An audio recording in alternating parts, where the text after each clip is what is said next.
সভা শেষে তারা আরেকটি বিক্ষোভ মিছিল করবে এবং তারপরে ছাত্রলীগেরও একটু বিক্ষোভ মিছিল করার কথা রয়েছে এবং এভাবে বাংলাদেশ আওয়ামী লীগের বিভিন্ন অঙ্গ সহযোগী সংগঠনের প্রায় সবকটি সহযোগী সংগঠনই কিন্তু 23 বঙ্গবন্ধু এভিনিউতে তাদের মিছিলের স্লোগানে কিন্তু সরগরম রয়েছে 23 বঙ্গবন্ধু এভিনিউ। তো আমরা একটু জানার চেষ্টা করব রাজধানীর ধানমন্ডিতে বাংলাদেশ আওয়ামী লীগের সভানেত্রীর কার্যালয়ে কিন্তু যে আওয়ামী লীগের নেতাকর্মীরা তারা প্রতিবাদ জানাচ্ছেন সে খবরাখবর জানাতে আমাদের সঙ্গে যুক্ত হচ্ছেন সহকর্মী শাহরিয়ার জামান দীপ।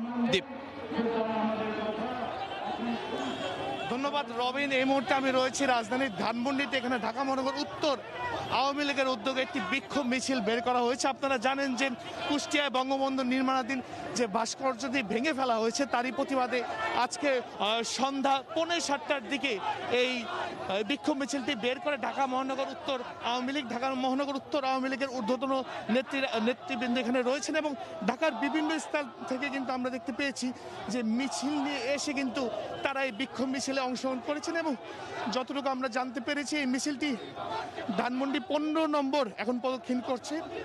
ধানমন্ডি 27 নম্বর গিয়ে মিছিলটি আবার ধানমন্ডি বঙ্গবন্ধু আওয়ামী লীগ যে কার্যালয় আছে ধানমন্ডি 3-এর এতে সেখানে এসে এই মিছিলটি শেষ করবে। তো এই মিছিল থেকে আসলে বক্তারা যেটি বলছে যে এই ধরনের ঘটনা যারা ঘটিয়েছে তাদেরকে অবিলম্বে আইনের আওতায় আনতে হবে। একটু জানিয়ে রাখতে চাই যে এই ঘটনায় কিন্তু এখন পর্যন্ত কাউকে আটক করেন। আপনারা দেখতে পাচ্ছেন ধানমন্ডি 15 যে নির্ধারিত স্থানটি রয়েছে সেই নির্ধারিত স্থানে এসে কিন্তু এই মিছিলটি শেষ হয়েছে এবং এখন এখানে আমরা দেখতে পাচ্ছি যে ঢাকা মহানগর উত্তর আওয়ামী লীগের যারা নেতৃবৃন্দ রয়েছেন তারা এখানে সমাপনী বক্তব্য দিবেন। বক্তব্য শেষেই এখান থেকে আসলে যে বিক্ষোভ মিছিলটি রয়েছে সেই মিছিলটি শেষ করা হবে।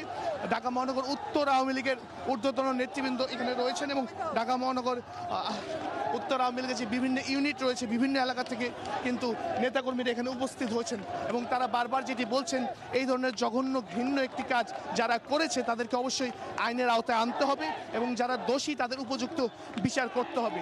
তারা বলছেন যে কাজটি তারা করেছে এটা কোনোভাবেই মেনে নেওয়া যায় না।